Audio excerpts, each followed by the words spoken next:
আল্লাহ তাআলা বলেন কুল্লু মান আলাইহা ফান ওয়া ইয়াবকা ওয়াজহু রাব্বিকা যুল জালালি ওয়াল ইকরাম। আল্লাহ তাআলা বলেন ওগো হাবিব আমার, ওগো নবী আমার, জমিনের উপরে যা কিছু রয়েছে সকলকে ফানা হয়ে যাবে, সব কিছু ধ্বংস হয়ে যাবে, কেবলমাত্র শুধুমাত্র আপনার প্রতিপালকের সত্তা ব্যতীত সব কিছুই ধ্বংস হয়ে যাবে। তিনি হচ্ছেন জুল জালাল ওয়াল ইকরাম, তিনি হচ্ছেন মহামান্বিত, তিনি হচ্ছে মহিমাময়, তিনি ব্যতীত সকলকেই মরতে হবে, সকলকেই ধ্বংস হতে হবে। এটা কার কথা?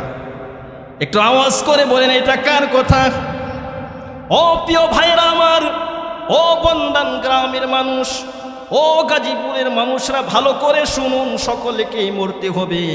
বিশ্ব জয়ী রাজা বাদশারাও এই দুনিয়াতে কি থাকতে পারছে? সকলকে মরতে হয়েছে কিনা? কথা বলেন।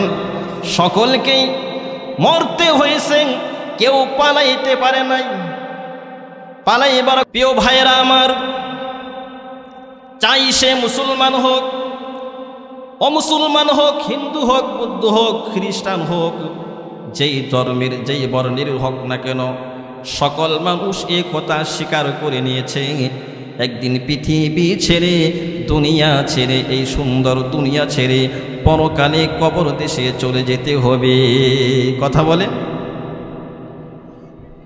এটা কেন আমরা বিশ্বাস করি? এটা হচ্ছে আমাদের বাস্তব অভিজ্ঞতা। আমরা আমাদের চোখের সামনে দেখতেছি মানুষগুলো মৃত্যুর সম্মুখীন হয়ে এই দুনিয়া ছেড়ে চলে যাচ্ছে, এটা বাস্তবে দেখতেছি। এই জন্য আমরা এটা স্বীকার করতে আমাদের কোনো সন্দেহ নাই। কথা বলে। আর আমরা তো মুসলমান, আমাদের বিশ্বাস আরো দৃঢ় আরো মজবুত। আমরা যেমন করে বাস্তব জিনিস দেখে বিশ্বাস করি, তার চাইতেও আল্লাহ এবং আল্লাহর রাসূল সাল্লাল্লাহু আলাইহি ওয়াসাল্লামের বাণী এবং কোরআনের কথা শুনে তার চাইতেও বেশি বিশ্বাস করি। কথা বলে। বাস্তব জিনিস দেখে যেমন বিশ্বাস করি, আল্লাহ যেই কথা বলেছেন, রাসূলুল্লাহ সাল্লাল্লাহু আলাইহি ওয়াসাল্লাম যে কথা বলেছেন, সেটা আমরা দেখার চাইতেও বেশি বিশ্বাস করি, কারণ আমরা হচ্ছি মুসলমান। কথা বলে। আল্লাহ পাক রব্বুল আলামিন কোরআনে হাকিমে ইরশাদ করেন কুল্লু নাফসিন যায়িকাতুল মাউত ওয়া ইন্নামা তুওয়াফাউনা উজুরাকুম ইয়াওমাল কিয়ামাহ فمن زحزح عن النار وأدخل الجنة فقد فاز وما الحياة الدنيا إلا متاع الغرور। প্রিয় ভাইরা আমার, আল্লাহ পাক রব্বুল আলামিন কালামে হাকিম ইরশাদ করেন প্রত্যেক প্রাণীকেই মৃত্যুর স্বাদ গ্রহণ করতে হবে, অতঃপর তোমাদের আমলের বদলাকে পরিপূর্ণ করে দেওয়া হবে। যেই ব্যক্তিকে আল্লাহ পাক রব্বুল আলামিন জাহান্নাম থেকে দূরে সরিয়ে রাখবেন, জাহান্নাম থেকে মুক্তি দিয়ে দেবেন, যেই ব্যক্তিকে আল্লাহ পাক রব্বুল আলামিন দয়া করে মায়া করে জাহান্নাম থেকে বাঁচিয়ে দিবেন আর জান্নাতের ভিতরে প্রবেশ করিয়ে দিবেন, জান্নাতের ভিতরে দাখিল করে দিবেন, আল্লাহ তাআলা বলেন ফাকাদ ফাজ, সেই ব্যক্তিটাই হলো সফল কাম। সুবহানাল্লাহ বলেন। কোন ব্যক্তি সফল কাম? যেই ব্যক্তিকে আল্লাহ কি করেছেন? জাহান্নাম থেকে মুক্তি দিলেন আর জান্নাতে প্রবেশ করিয়ে দিলেন, সেই ব্যক্তি কি সফল কাম। আপনি দুনিয়ার অনেক কিছু হলেন, আপনার অনেক ক্ষমতা, আপনি অনেক ধন সম্পদের মালিক, আপনি অনেক সুনাম খ্যাতির একজন মানুষ, যদি কাল কিয়ামতের ময়দানে আপনার কপালে জান্নাত না থাকে, জাহান্নাম লেখা হয়ে যায়, তাহলে আপনার মতো আমার মতো হতভাগা আর কেউ নাই। কথা বলেন। আর যদি দুনিয়ার জীবনে আপনার কোনো ক্ষমতা নাই, আপনার কোনো টাকা পয়সা অর্থ সম্পদ নাই, আপনার কোনো সুনাম খ্যাতি নাই, জীর্ণ শীর্ণ পোশাকে আপনাকে সমাজের মানুষের দাম দেয় না, কিন্তু এই দুনিয়াতে থাকতে আপনি আল্লাহকে রাজি এবং খুশি করে যেতে পেরেছেন, আর মাওলা কাল কিয়ামতের ময়দানে আপনাকে জাহান্নাম থেকে বাঁচিয়ে দিলেন, জান্নাতে প্রবেশ করিয়ে দিলেন। আল্লাহ বলেন সেই ব্যক্তিটাই হলো সফল কাম। ওমাল হায়াতুদ দুনিয়া ইল্লা মাতাউল গুরুর। আল্লাহ বলেন এই দুনিয়াটা হচ্ছে পুরাটাই ধোঁকা। পুরাটাই কি? ধোঁকা। আপনার সন্তান আপনার জন্য ধোঁকা, আপনার বিবি বাল বাচ্চা, আপনার অর্থ সম্পদ, অর্থাৎ এই পুরা পৃথিবীটাই হচ্ছে ধোঁকা। এটা ধোঁকার বস্তু ছাড়া অন্য কিছুই নয়। প্রিয় ভাইরা আমার, আল্লাহ পাক রব্বুল আলামিন এই আয়াতের ভিতরে কুল্লু নাফসিন বলেছেন, অর্থাৎ কি প্রত্যেক প্রাণী। এর মানে কি যার প্রাণ রয়েছে, যার জীবন রয়েছে তাকেই মরতে হবে। কথা বলেন, চাই সে মুসলমান হোক বা মুসলমান হোক, চাই সে নেককার হোক বদকার হোক, ওলি হোক গাউস হোক, নবী হোক রাসূল হোক, সকলকেই মরতে হবে। কথা বলেন, সমস্ত ফেরেশতাকে মরতে হবে। হযরতে জিবরাইল আলাইহিস সালাতু ওয়াস সালামকে মরতে হবে, ইসরাফিল আলাইহিস সালাতু ওয়াস সালামের মৃত্যু হবে, হযরতে মিকাইল আলাইহিস সালাতু ওয়াস সালামের মৃত্যু হবে, এমনকি মালাকুল মাউত আজরাইল আলাইহিস সালাতু ওয়াস সালামের মরণ হবে। কথা বলেন, এক সময় মৃত্যু হয়ে যাবে। কেবলমাত্র শুধুমাত্র একজন বাকি থাকবে। তিনি কে? একটু আওয়াজ করে বলেন না, তিনি কে? একমাত্র বাকি থাকবে আপনার আমার রব, আপনার আমার প্রতিপালক আল্লাহ। আল্লাহ ব্যতীত সকলকে মরতে হবে, কেউ এই দুনিয়াতে থাকতে পারবে না, সকলকেই মৃত্যুর স্বাদ গ্রহণ করতে হবে। আপনার আমার রব স্থায়ী এবং চিরঞ্জীব। আল্লাহ তাআলা বলেন, কুল্লু মান আলাইহা ফান ওয়া ইয়াবকা ওয়াজহু রাব্বিকা যুল জালালি ওয়াল ইকরাম।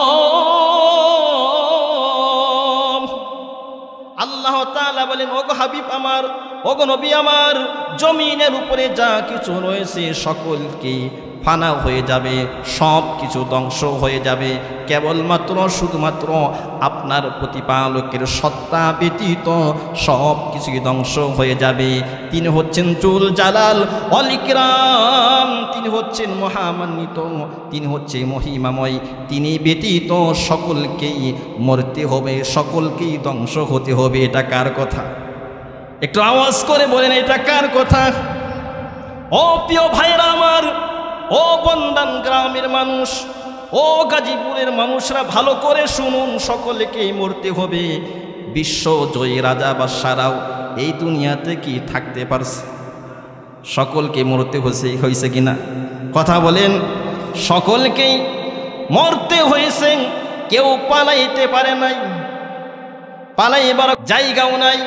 আল্লাহ তাআলা বলেন, আইনামা তাকুনু ইউদরিকুমুল মাউতু ওয়ালাউ কুনতুম ফি বুরুজিম মুশাইয়াদা।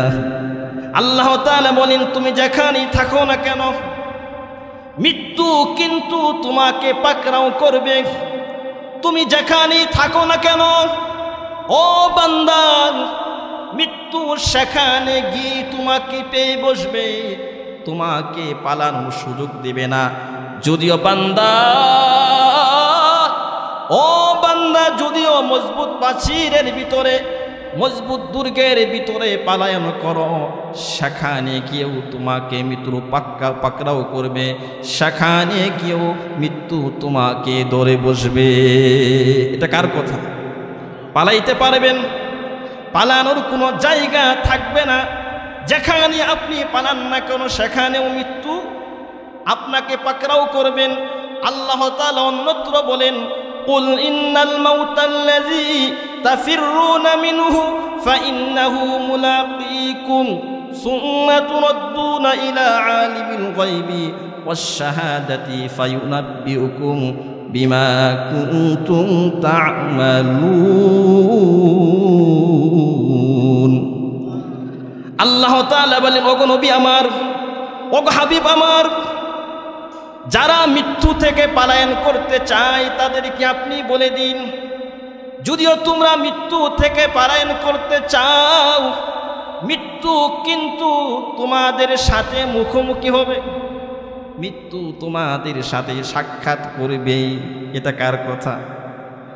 আপনি যদি পালাইতে চান তথাপিও মৃত্যু আপনার সামনে আসবে, মৃত্যু আপনার সামনে উপস্থিত হয়ে যাবে, মুলাকাত করবে। এটা কার কথা? আল্লাহর কথা। তাহলে বোঝা যায় আল্লাহ বলেছেন যে এটা সবচাইতে সত্য কথা। বলেন প্রিয় ভাইরা আমার, অর্থাৎ কোনো জ্ঞানের দ্বারা, কোনো গুণের দ্বারা, অর্থ সম্পদের দ্বারা, টাকা পয়সার দ্বারা, কোনো কিছুর দ্বারাই মৃত্যু থেকে রেহাই পাওয়া যাবে না। কথা বলেন। যদি অর্থ সম্পদের দ্বারা মৃত্যুকে ঠেকানো যেত তাহলে কারুর মরতো না। কথা বলেন। আমাদের সম্পদ কি কারুনের চাইতেও বেশি নাকি? কথা বলেন। আমাদের সম্পদ কারুনের চাইতে বেশি না, কারুনকেও মৃত্যুবরণ করতে হয়েছে। কথা বলেন। ও প্রিয় ভাইরা আমার, যদি ক্ষমতার দাপটের কারণে মৃত্যুকে ঠেকানো যেত তাহলে নমরুদ মরতো না, ফেরাউন মরতো না। কথা বলেন। নমরুদ এই দুনিয়া থেকে চলে গেছেন, তাকেও মৃত্যুবরণ করতে হয়েছে, ফেরাউনকেও মৃত্যুবরণ করতে হয়েছে। শুধু তাই নয়, আল্লাহ তাআলার জলিল কদর পয়গম্বর হযরতে সুলাইমান আলাইহিস সালাতু ওয়াস সালাম, যিনি পুরা পৃথিবীর উপর রাজত্ব করেছেন। কথা বলেন। যিনি পশু পাখি পর্যন্ত বিচার করেছেন, এত ক্ষমতাধর বাদশা, আল্লাহর নবী হওয়া সত্ত্বেও তাকেও এই দুনিয়া ছেড়ে চলে যেতে হয়েছে। কথা বলেন। প্রিয় ভাইরা আমার, কবি বড় চমৎকার বলেছেন, কুজা মুসা কুজা ঈসা কুজা তখতে সুলাইমানি। কই মুসা, কই হযরতে ঈসা আলাইহিস সালাতু ওয়াস সালাম, কই সুলাইমান আলাইহিস সালাতু ওয়াস সালামের তখতা। তাদের এই সব কিছু ছেড়ে তাদেরকে দুনিয়া ছেড়ে চলে যেতে হয়েছে। মোট কথা প্রিয় ভাইরা আমার, আমাদের সকলকেই মৃত্যু বরণ করতে হবে। কিন্তু একটা কথা হচ্ছে প্রিয় ভাইরা আমার, একটু খেয়াল করুন, একটা কথা হচ্ছে বদকার আর নেককারের মৃত্যু কিন্তু এক রকম হবে না। মৃত্যু সবারই হবে, কিন্তু বদকারের মৃত্যু একরকম হবে, নেককারের মৃত্যু আরেক রকম হবে। প্রিয় ভাইরা আমার, বদকার যেই ব্যক্তি অপরাধ করেছে, যেই ব্যক্তি গুনাহগার, গুনাহ করেছে অপরাধী, আর যেই ব্যক্তি গুনাহ করে নাই, অপরাধ করে নাই, আল্লাহর নাফরমানি করে না, এই দুই জনের মৃত্যু একই রকম হবে না। কথা বলেন। একরকম হবে না। অর্থাৎ নেককার আর বদকারের মৃত্যুর মধ্যে অনেক অনেক ব্যবধান হবে। হযরতে ইব্রাহিম আলাইহিস সালাতু ওয়াস সালাম মালাকুল মউত আজরাইল আলাইহিস সালাতু ওয়াস সালামকে বদকারের মৃত্যু সম্পর্কে জিজ্ঞাসা করেছিলেন। আজরাইল, ও আজরাইল, তুমি বদকারের রূহকে কোন সুরতে কবজা করো? হযরতে আজরাইল আলাইহিস সালাতু ওয়াস সালাম বললেন, আমি যে সুরতে বদকারের রূহকে কবজা করি তা দেখলে আপনি সহ্য করতে পারবেন না। হযরতে ইব্রাহিম আলাইহিস সালাতু ওয়াস সালাম বললেন, আমি সহ্য করতে পারবো, তুমি আমাকে দেখাও। এবার আজরাইল আলাইহিস সালাতু ওয়াস সালাম বললেন, আচ্ছা ঠিক আছে, তাহলে আপনি আপনার চেহারাটাকে অন্যদিকে ফিরান। হযরত ইব্রাহিম আলাইহিস সালাতু ওয়াস সালাম তার চেহারাটাকে অন্যদিকে ফিরাইলেন। এবার আজরাইল আলাইহিস সালাতু ওয়াস সালাম তার আসল রূপ ধারণ করে এবার ইব্রাহিম আলাইহিস সালাতু ওয়াস সালামকে বললেন, এবার আপনি আমাকে দেখুন। হযরত ইব্রাহিম আলাইহিস সালাতু ওয়াস সালাম যখন আজরাইলের আসল রূপ দেখলেন, তিনি খুব কুশরি এবং কালো, বিশাল আকৃতি, দৈত্যের মতো দাঁড়িয়ে আছে। তার নাক মুখ হতে আগুনের ফুলঙ্গি বের হচ্ছে, তার শরীর থেকে অবর্ণনীয় দুর্গন্ধ বের হচ্ছে। এই অবস্থা দেখে হযরত ইব্রাহিম আলাইহিস সালাতু ওয়াস সালাম বেহুশ হয়ে পড়ে গেলেন। প্রিয় ভাইরা আমার, দীর্ঘক্ষণ পর যখন হযরত ইব্রাহিম আলাইহিস সালাতু ওয়াস সালামের চেতনা ফিরে আসলো, তখন তিনি হযরতে আজরাইল আলাইহিস সালাতু ওয়াস সালামকে আসল রূপে তিনি দেখলেন। এবার তিনি মন্তব্য করলেন, বদকার পাপিষ্ঠ লোকদের জন্য যদি অন্য কোনো বিপদ না থাকে, এই যদি আজরাইলের এই সূরতটা তাদের সামনে ধরা হয়, তাহলে তার মুসিবতের জন্য এই রূপটাই তার জন্য যথেষ্ট হয়ে যাবে। প্রিয় ভাইরা আমার, এরকম ভয়ঙ্কর সূরত নিয়ে আজরাইল আলাইহিস সালাতু ওয়াস সালাম ওই বদকার ব্যক্তির নিকট উপস্থিত হয়ে যাবে। হাদিসে পাকে এসেছেন, বদকারের মৃত্যুর সময় যখন আসে, আল্লাহ তাআলা বলেন, ও মালাকুল মাউত, যাও আমার দুশমনের নিকটে যাও, তার রূহকে কব্জ করে নিয়ে আসো। ও মালাকুল মাউত, আমি দুনিয়াতে তাকে অনেক সুখের সামগ্রী দান করেছিলাম, তথাপিও সে আমার নাফরমানি হতে বিরত হয়নি, তথাপিও সে আমার কথা অমান্য থেকে বিরত হয়নি। তার রূহকে তুমি কব্জ করে নিয়ে আসো। মালাকুল মাউত যখন আল্লাহ তাআলার এই আদেশ পান, তখন মালাকুল মাউত 500 ফেরেশতা নিয়ে ওই বদকার ব্যক্তির নিকট হাজির হয়ে যায়। হযরত মালাকুল মাউতের হাতে জাহান্নামের আগুনের তৈরি কাঁটাযুক্ত লোহার গুর্জ থাকে। কি এর গুর্জ? আগুনের তৈরি কাঁটাযুক্ত গুর্জ হাতুড়ি থাকে। ওই 500 ফেরেশতা আছে, তাদের হাতে অনুরূপ আগুনের প্রজ্বলিত লোহার করা থাকে। এবার মালাকুল মাউত আজরাইল আলাইহিস সালাতু ওয়াস সালাম ওই বদকার ব্যক্তির নিকটে এসে সাথে সাথে সেই পিটাইতে শুরু করে দেয়। ফলে ওই বদকার ব্যক্তির শরীরের ভিতরে ওই আগুনের জাহান্নামের তৈরি ওই লোহার করা তার শরীরে ঢুকে যায়। এতে ওই বদকার ব্যক্তি বেহুশ হয়ে পড়ে যায়। ফেরেশতাগণ তার রূহকে বের করার জন্য পায়ের আঙ্গুলের মাথা থেকে পিটাইতে শুরু করে। এইভাবে রূহকে আনার জন্য চেষ্টা করে। এবার ওই ফেরেশতাগণ হাঁটুর ভিতরে বন্ধ করে দেয়, আবার পিটাইতে শুরু করে। রূহ আসতে চায় না, স্থানে স্থানে পিটাইতে শুরু করে, আর রূহকে বন্ধ করে দেয়। অবশেষে মালাকুল মাউত ওই বদকার ব্যক্তির থুতনির নিচে জাহান্নামের আগুনের অঙ্গার রেখে দেয়।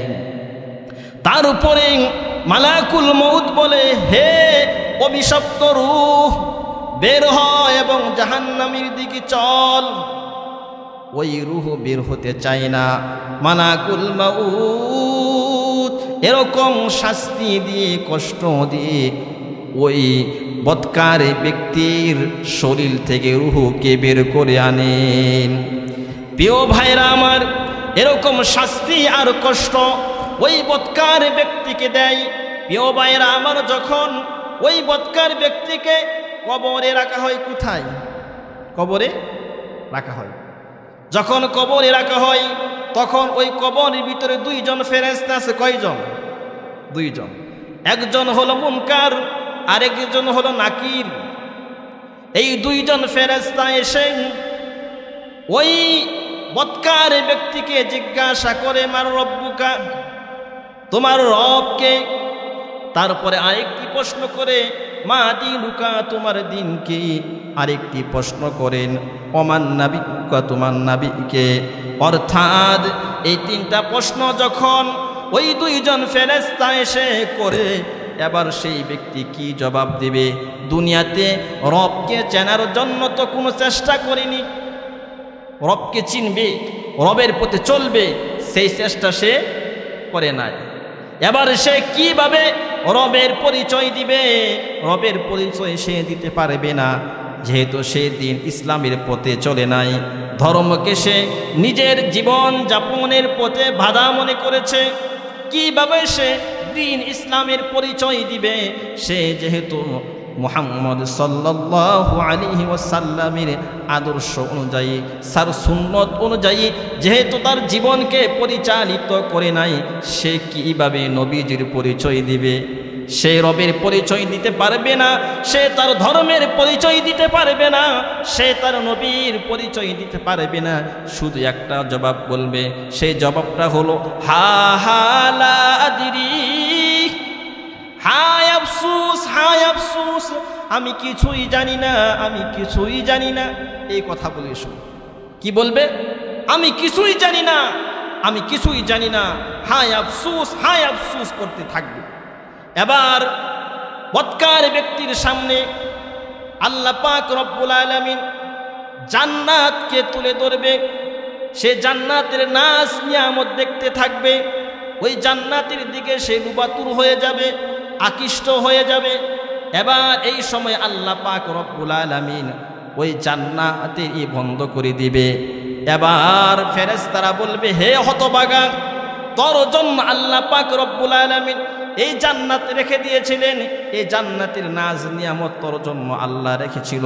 তুই যেহেতু আল্লাহর হুকুম মতো নিজের জীবনকে পরিচালিত করস নাই, আল্লাহর হুকুম মতো নিজের জীবনকে সেই যাপন করস নাই, এই জন্য আল্লাহ পাক রব্বুল আলামিন তোকে জান্নাত থেকে বঞ্চিত রেখেছে, জান্নাত থেকে তোকে দূরে রেখেছে। তারপরে আল্লাহ পাক রব্বুল আলামিন জাহান্নামের দরজা খুলে দিবে। নাউজুবিল্লাহ বল। ফলে ওই বৎকার ব্যক্তির কবরের ভিতরে জাহান্নামের আযাব শুরু হয়ে যাবে। কি হয়ে যাবে?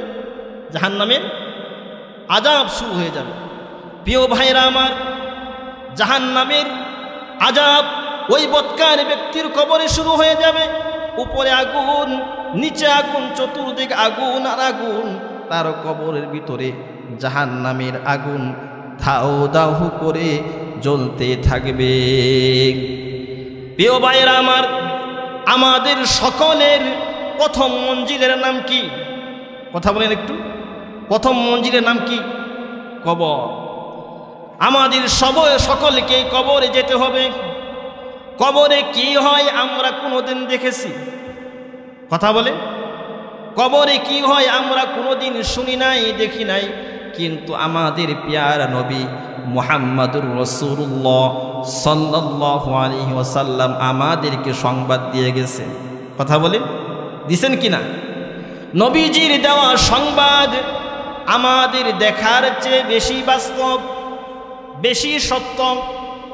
রাসূল কারীম সাল্লাল্লাহু আলাইহি ওয়াসাল্লামের সংবাদ এতটাই সত্য, এতটাই সত্য, সারা দুনিয়ার মানুষ যদি কোনো বস্তুকে দেখে এসে সংবাদ দেয়, ওই দেওয়া সংবাদের মধ্যে সন্দেহ হলে হতেও পারে। কথা বলে, সমস্ত মানুষ একটা জিনিস দেখে এসে আপনাকে সংবাদ দিল, ওই কথাটার মধ্যে সন্দেহ হলে হতেও পারে। কিন্তু আপনার আমার প্যারা নবী মুহাম্মাদুর রাসূলুল্লাহ সাল্লাল্লাহু আলাইহি ওয়াসাল্লাম যেই সংবাদ দিয়ে গেছেন, তার মধ্যে কোনো সন্দেহ আছে? কথা বলেন, তার মধ্যে কোনো কি নাই? সন্দেহ নাই। সন্দেহের কোনো কি নাই, অবকাশও নাই। আল্লাহ পাক রব্বুল আলামিন রাসূল কারীম সাল্লাল্লাহু আলাইহি ওয়াসাল্লামকে সবচাইতে সত্যবাদী নবী হিসাবে এই দুনিয়ার বুকে প্রেরণ করেছেন। প্রিয় ভাইয়ের আমার, আপনাদের সামনে সেই সত্য নবীর একটি সত্য বাণী সময় শুনবেননি? কথা বলেন না, শুনবেন? প্রিয় ভাইয়েরা আমার, সেই সত্য বাণীটা কি? নবীজি আমার বলেন, আল কবরু ইম্মা রাউযাতুম মিন রিয়াজিল জান্নাহ ওয়া ইম্মা হুফরাতুম মিন হুফারিন নার। নবীজি বলেন, কবর হয়তো কারো জন্য জান্নাতের বাগান সমূহের মধ্য হতে একটি বাগান হবে, না হয় কবর কারো জন্য জাহান্নামের গর্ত সমূহের মধ্যে হতে একটি গর্ত হবে। এই দুই অবস্থা ছাড়া তৃতীয় কোনো অবস্থা নাই। প্রিয় ভাইয়েরা আমার, আমরা এই দুনিয়াতে অনেক আল্লাহর বান্দাকে এই দুনিয়া ছেড়ে চলে যেতে দেখেছি। কথা বলেন। অনেক বাচ্চাকে মরতে দেখেছি, অনেক শিশুকে মরতে দেখেছি, অনেক যুবককে মরতে দেখেছি, অনেক বুড়া বাবাদেরকে মরতে দেখেছি, অনেকের জানাজার ভিতরে শরিক হয়েছি, জানাজার নামাজ পড়েছি, আপন হাতে কবরে রেখে দিয়েছি, আপন হাতে কবরে মাটি দিয়েছি। যারা এই দুনিয়া ছেড়ে চলে গেছে তারা কি আর এই দ্বিতীয়বার দুনিয়াতে আসতে পেরেছে? কথা বলেন, আসতে পেরেছে? তারা আসতে পারে নাই। তাদের মুখ আমরা কোনোদিনও দেখি নাই। যারা চলে গেছে তাদের মুখ আমরা দেখছি কোনোদিন? দেখার সম্ভাবনা আছে? নাই। আমরা কোনোদিনও তাদের মুখ দেখতে পারবো না। আমরাও এই দুনিয়া ছেড়ে চলে যাব, সুন্দর পৃথিবী ছেড়ে আমরা কবরে চলে যাব। আমরাও এই পৃথিবীতে আর ফিরে আসব না। আমাদের মুখও আর কেউ দেখবে না। আমাদের স্ত্রী পুত্র ধন সম্পদ জায়গা জমিন সব কিছুই পড়ে রবে। কথা বলেন। এর মালিক হবে অন্যরা। এর মালিক কে হবে? অন্যরা এর মালিক হয়ে যাবে। সব কিছু রেখে আমাকে দুনিয়া ছেড়ে চলে যেতে হবে। শুধু একা আমি কবরে চলে যাব, আর দুনিয়াতে আমি আর ফিরে আসব না। ওই যে আমার কবর, ওই কবরে কি হয় এই সংবাদ আমি কারো কাছে বলতে পারবো নাকি? কেউ আমার খবর জানতেও পারবে না, কেউ আমার খবর নিতেও পারবে না। শুধু ওই অন্ধকার কবরের জন্য, ওই অন্ধকার কবরকে আলোকিত করার জন্য একটা কাজ করতে হবে, সেটা হচ্ছে আমল। আমল যদি আমি করতে পারি ভাইরা আমার, তাহলে সেই কবর আর অন্ধকার থাকবে না, সেই কবর আলোকিত হয়ে যাবে। ওই কবরে আমি একা থাকব, কিন্তু যদি আমি আমল করে যাই তাহলে সেই কবরে আমল হবে আমার সাথী। কথা বলেন। প্রিয় ভাইয়েরা আমার, বাস্তব কথা হলো আমরা দুনিয়ার জীবনকে প্রাধান্য দেই। কি করি? দুনিয়ার জীবনকে প্রাধান্য দেই, আখিরাতের জীবনকে আমরা প্রাধান্য দেই না। দুনিয়ার চাইতে আখিরাতের জীবনকে প্রাধান্য দেই। কারণ কি? কারণ হচ্ছে আখিরাতকে আমরা, আখিরাতের নাজ নিয়ামত এগুলো যে রয়েছে এগুলো দেখা যায় না, দুই চোখকে দেখি না। কথা বলেন। এই জন্য দেখা বস্তুকে অদেখা বস্তুর উপর প্রাধান্য দেই, যেহেতু দুনিয়া দেখা যায়। কথা বলেন। এই জন্য আমরা কি করি? দুনিয়াকে আমরা প্রাধান্য দেই, আখিরাতকে আমরা পিছে রাখি। এটা হচ্ছে আমাদের জন্য ক্ষতির কারণ। কি এটা আমাদের জন্য কি ক্ষতির কারণ? প্রিয় ভাইরা আমার, এই ক্ষতি থেকে বাঁচবার জন্য আল্লাহ পাক রব্বুল আলামিন তার কিতাব নাজিল করেছেন। কি করেছেন? তার কিতাব নাজিল করেছেন। রসুল আল্লাহ পাক রব্বুল আলামিন পাঠিয়ে দিয়েছেন, যাতে করে মানুষেরা, যাতে করে তার বান্দা এই ক্ষতির কাছ থেকে বাঁচতে পারে। আল্লাহ পাক রব্বুল আলামিন কোরআন পাঠিয়ে, নবী পাঠিয়ে, কিতাব পাঠিয়ে আখিরাতের নাজ নিয়ামত এমনভাবে ফুটিয়ে তুলেছেন যেন এটা একেবারেই বাস্তব। কথা বলেন।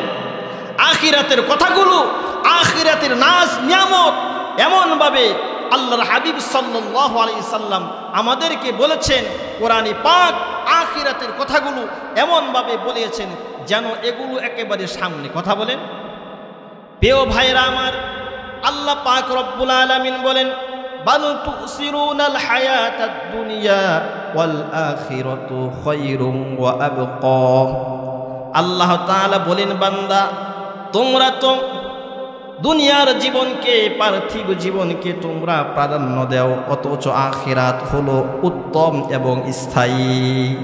আমরা কি দেই? দুনিয়ার জীবনকে প্রাধান্য দেই, আর আখিরাত, আল্লাহ বললেন কি আখিরাত উত্তম এবং কি স্থায়ী। আমরা প্রাধান্য দিই কি দুনিয়া কি। আল্লাহ তাআলা যে বললেন আখিরাত হলো উত্তম এবং স্থায়ী, এই কথাটা শুধু আমাদের কিতাব কোরআনে কারিমে আমাদের নবী হুজুরে পাক সাল্লাল্লাহু আলাইহি ওয়াসাল্লাম বলে গেছেন এমন নয়। এই কথাটা আখিরাত উত্তম এবং স্থায়ী হওয়ার কথাটা আল্লাহ পাক রব্বুল আলামিন যত নবী পাঠিয়েছেন, যত কিতাব পাঠিয়েছেন, সকল কিতাবে এই কথা লেখা ছিল আখিরাত হলো উত্তম এবং স্থায়ী। বাল তুসিরুনাল হায়াতাদ দুনিয়া ওয়াল আখিরাতু খায়রুম ওয়া আবকা ইন্না হাযা লাফিস সুহুফিল উলা সুহুফি ইব্রাহিম ওয়া মূসা। আল্লাহ তাআলা বলেন আখিরাত যে উত্তম এবং স্থায়ী, এই কথাটা শুধু আমি আল্লাহ এই যুগের নবীর কিতাবে প্রেরণ করেছি এমন নয়, বরং পূর্ববর্তী সকল আসমানি কিতাবে আমি এই কথাটা লিখে দিয়েছি যে আখিরাত উত্তম এবং স্থায়ী।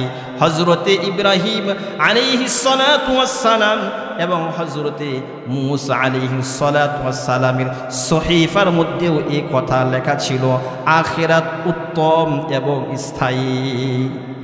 প্রিয় ভাইরা আমার, এই আখিরাত উত্তম এবং স্থায়ী। দুনিয়া কি ক্ষণস্থায়ী, দুনিয়া কি ক্ষণস্থায়ী, দুনিয়া শেষ হয়ে যাবে। আখিরাত কি থাকবে? বাকি থাকবে, স্থায়ী থাকবে। এই উত্তম এবং স্থায়ী দুনিয়ার জন্য, উত্তম পরকালের জন্য আমরা কি করেছি? কিছু করেছি? কিছুই করি নাই। এই যে আমাদের গ্রামে কোরআন হাদিসের মাহফিল হচ্ছে, তথাপিও আমরা একটু দুনিয়ার জীবনকে আলোকিত করার জন্য, পরকালের জীবনকে আলোকিত করার জন্য আমরা এখানে বসতে পারতাম। কথা বলেন, অনেক ভাই এদিক সেদিক ঘোরাফেরা করতেছি, করে বসে রয়েছি, কিন্তু এখানে কোরআনের আলোচনা হয়, আমরা আসতে পারলাম না। তাহলে কি ঠিক হলো? প্রিয় ভাইরা আমার, যদি আমরা এই দুনিয়ার জীবনকে সুন্দরভাবে পরিচালিত করতে পারি, দুনিয়ার জীবনকে যদি আমরা আল্লাহ এবং আল্লাহর রাসূল সাল্লাল্লাহু আলাইহি ওয়াসাল্লামের অনুযায়ী যদি আমরা নিজের জীবনকে সাজাইতে পারি, রাঙাইতে পারি, তাহলে যখন আমার সামনে মরণ আসবে, যখন আমি নেক কাজ করব, তখন আমার সামনে যখন মালাকুল মউত এসে যাবে, তখন আমার কোনো কি থাকবে না, চিন্তা থাকবে না, কোনো দুঃখ থাকবে না। যখন আমি আমল করব, আমাকে সুসংবাদ দেওয়ার জন্য আল্লাহ পাক রব্বুল আলামিন দলে দলে ফেরেশতা নাজিল করে দিবে। সুবহানাল্লাহ বলে। যখন আমি ভালো কাজ করব, যখন আমি নেককার হব, পাক্কা মুমিন হয়ে যাব, তখন আল্লাহ আমার মরণের সময় কি পাঠিয়ে দিবেন? কথা বলেন, ফেরেশতা পাঠিয়ে দিবেন, দলে দলে ফেরেশতা। আল্লাহ তাআলা বলেন ইন্নাল্লাযীনা ক্বালু রাব্বুনাল্লাহু সুম্মা ইসতাকামু তাতানাজ্জালু আলাইহিমুল মালাইকাতু আল্লা তাখাফু ওয়া লা তাহজানু ওয়া আবশিরু বিল জান্নাতিল্লাতী কুনতুম তুআদুন। আল্লাহ তাআলা বলেন, যদি তোমরা এক রবকে স্বীকার করে নাও, আল্লাহকে রব হিসাবে স্বীকার করে নাও, আর এই কথার উপর যদি অটল থাকো, স্থায়ী থাকো, রব যা বলেছেন, মালিক যা বলেছেন, সেইভাবে যদি নিজের জীবনকে পরিচালিত করতে পারো, যখন তোমার সামনে মালাকুল মউত এসে যাবে, যখন তোমার সামনে মৃত্যুর ফেরেশতা এসে যাবে, তখন আল্লাহ পাক রব্বুল আলামিন তোমার নিকটে দলে দলে ফেরেশতা নাজিল করে দিবেন। সুবহানাল্লাহ বলে। ফেরেশতারা এসে কি বলবে? বলবে, হে বান্দা, তোমার কোনো চিন্তা নাই, তোমার কোনো ভয় নাই, তোমার কিসের চিন্তা নাই? তোমার যে বাড়িতে বিবি বাল বাচ্চা অর্থ সম্পদ রেখে গেলা, এর চিন্তা তোমাদের করতে হবে না। ও মুমিন, ও নেককার ব্যক্তি, তোমার চিন্তা করতে হবে না। এগুলো দেখাশোনার জন্য আমরা ফেরেশতা রাজি রয়েছি। সুবহানাল্লাহ। আর ও মুমিন, ও নেককার বান্দা, তোমার কিসের ভয় নাই? এই ভয় নাই পরকালে তোমাকে জাহান্নামের আগুনে জ্বলতে হবে না। সুবহানাল্লাহ। এই ভয় তোমাদের কি নাই? ও মুমিন, ও নেককার ব্যক্তি, শোনো, তুমি সেই সুসংবাদ শোনো যেই জান্নাতের ওয়াদা আল্লাহ তোমাদের সাথে করেছেন। সেই জান্নাতের সুসংবাদ তোমরা গ্রহণ করো। সুবহানাল্লাহ। আর দুনিয়াতে আমরা তোমার বন্ধু ছিলাম, পরকালেও তোমাদের বন্ধু থাকবো। সুবহানাল্লাহ বলেন। এখানে আল্লাহ পাক রব্বুল আলামিন বললেন, নাহনু আউলিয়াউকুম ফিল হায়াতুদ দুনিয়া ওয়া ফিল আখিরাহ। এখানে আল্লাহ পাক রব্বুল আলামিন নাহনু শব্দ ব্যবহার করেছেন। এখানে নাহনু দ্বারা ফেরেশতাও হতে পারে, আল্লাহ তাআলাও হতে পারে। যদি নাহনু দ্বারা ফেরেশতা হয় তাহলে অর্থ হবে আমরা ফেরেশতারা তোমাদের দুনিয়াতে বন্ধু ছিলাম, পরকালেও তোমাদের বন্ধু থাকবে। আর নাহনু দ্বারা যদি আল্লাহ তাআলা উদ্দেশ্য হয় তাহলে অর্থ হবে আমি আল্লাহ, ও মুমিন, ও নেককার বান্দা, দুনিয়াতে আমি আল্লাহ তোমাদের বন্ধু ছিলাম, পরকালেও আমি আল্লাহ তোমাদের বন্ধু থাকবো। সুবহানাল্লাহ বলেন। আর তোমাদের জন্য আমি আল্লাহ পাক রব্বুল আলামিন জান্নাতের ভিতরে তোমাদের জন্য আপ্যায়নের ব্যবস্থা করে রেখে দিয়েছি। সুবহানাল্লাহ বলেন। আল্লাহ পাক আমাদের সকলকে পাপাচার গুনাহের কাছ থেকে বিরত থেকে নেককার হয়ে আল্লাহ পাক আমাদেরকে এই দুনিয়া থেকে চলে যাওয়ার তৌফিক দান করুন। ওয়া আখিরি দাওয়ানা আনিল হামদুলিল্লাহি রাব্বিল আলামিন। আসসালামু আলাইকুম ওয়া রাহমাতুল্লাহি ওয়া বারাকাতুহু।